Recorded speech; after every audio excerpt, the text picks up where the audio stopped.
Hello, everyone. I am Scott Kober, one of the co-producers of CME Palooza, and I'd like to welcome you today to our 10 Years in 10 Minutes feature. This is one of our special 10 anniversary features where we're looking back at the dawn of CME Palooza by catching up with some of the people who joined us on our very first year of live broadcasts. So I'm joined here this morning by Daniel Guinee. Daniel, do you want to introduce yourself and tell everyone a little bit about who you are? Sure. So, great job pronouncing the name. Got it right. Currently, I'm a director of digital education at Platform Q, now MedLive. For those of you who haven't seen it yet, we recently launched earlier this year as our brand to the world as MedLive. So, kind of an exciting time to be there. But you know us all as Platform Q, so it's one and the same. And I don't know, I'm a long time in the industry, and it's just exciting to have been part of the early days of CME Palooza. So glad to be here, Scott. Thanks. So in 2013, our first year, you presented on the topic of death of the mech, fact or fiction.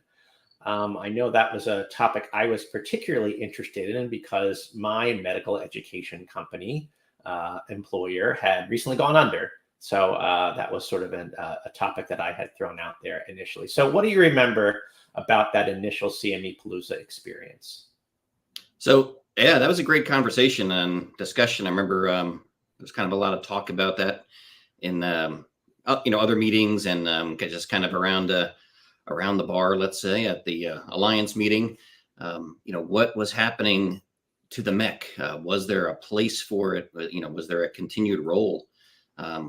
Was continuing education really the realm of just academic centers and the like? So I just remember a lot of those conversations in general taking place. And so to have that CME Palooza session was really neat. And Jan Perez did a great job leading that. I think and Ted Bruno and Marissa Seligman were part of the conversation too. So, I think in some ways the conversation still can happen. If you look at an individual med ed companies that don't make it or have to reformulate or, take on a new appearance. But that's just business in general, I think.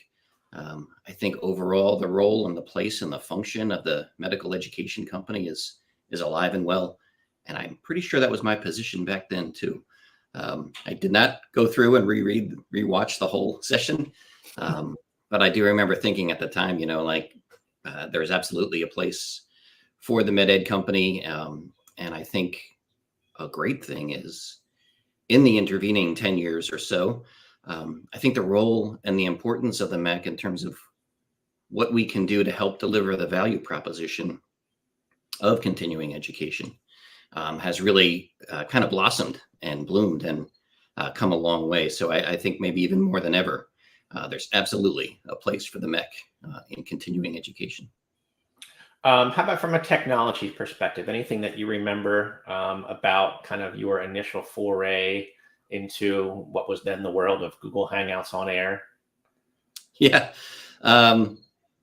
So it was definitely an exciting time. I just remember all of us, kind of chit-chatting like, wow, what are we doing here? And how is this going to work? And is this really going to take the place of a satellite symposium or a dinner meeting? I think the technology has, in some ways, not really changed a whole lot. So I did look briefly at the session, and you guys had the what do you call it, the lower third. You were able to put our names and things right in there, and in some ways, that's still like a big deal today when you say like, oh, we're doing the video production, and we can even do the lower third and make it look like a newscast. So maybe Google was ahead of its time, but it was exciting to that you guys were doing that. And I guess I would just say kudos for doing it so early on in the game. Okay. So now it's time for your secret non-CME question. So our crack team of interns tell me that you were once a chemistry and physics high school teacher. So I was initially going to quiz you on your recollection of the periodic table, but I figured that would be kind of mean. So instead, why don't you tell me about an embarrassing moment from your teaching days? All right. Well, I'm very familiar still with the periodic table of elephants, by the way. I don't know about the elements, but So yeah, embarrassing story comes right to mind. It was my first or second day teaching chemistry, and I had taught a year previously as a provisional teacher. I did the alternate route to teacher certification in New Jersey. So I had a very beginner AAA league type of preparation year. So, but now here I was at a real public high school, and second day on, and I just wanted to show the kids some cool stuff about chemistry and get them engaged. So, big time dog and pony show. Well, I inflated 3 balloons, one with regular air, one with helium, and one with a mix of oxygen and helium. And put a match on a yardstick and held it. So I had some distance from the balloon, but the kids were supposed to predict what was going to happen to each of the balloons. So the air one, the balloon caught a flame and then it kind of popped. Nothing too exciting with air. With the helium, kind of like the Hindenburg, that thing catches fire and it goes all the way around. And then there's this great big ball of flame, and then poof, it goes away. So now the kids were really into it. I was psyched because here I was, the new teacher. I put the flame under the 3rd balloon that had the oxygen and the helium, and that thing exploded to the point where it rattled the glass in the cabinets, with various different chemicals in them, and the beakers and the flasks, rattled them in the back of the room, and 3 teachers across the hall all came running. They thought for sure there was a mass disaster on their hands. So completely embarrassed, and but the kids were cheering and loved it once the initial shock wore off. So that was kind of a fun, exciting, embarrassing story. Okay, great. So last question. So then, why do you think that CME Palooza is still around here in 2024? What did we do right initially, and hopefully what do we continue to do right these days? Well, without a doubt, it's your amazing regular emails and promos that you guys do.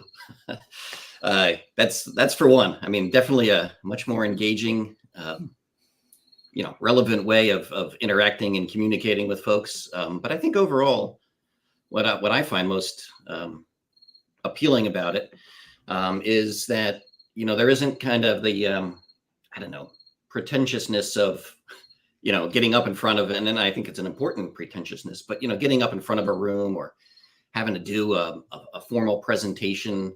I just think the way so many are able to be part of the CME Palooza experience, share their expertise, share their knowledge, share their ups and downs. And I think it's just a very welcoming format. So I think that continues to be something that draws more and more to it. And it's great to see how you guys have grown over the years. So I think you did a lot right, and I think you're still doing it well. And it's a whole something special here, that you're not trying to be a big conference or something else. I think you're just trying to be CME Palooza, and it's working well. Great. Well, thank you, Daniel. It was great to catch up. And while you won't see Daniel as part of CME Palooza Fall on Wednesday, October 16th, you will see lots of other people who live in New Jersey as part of our agenda. So you can find all the information about CME Palooza Fall on our website. The address is www.cmepalooza.com.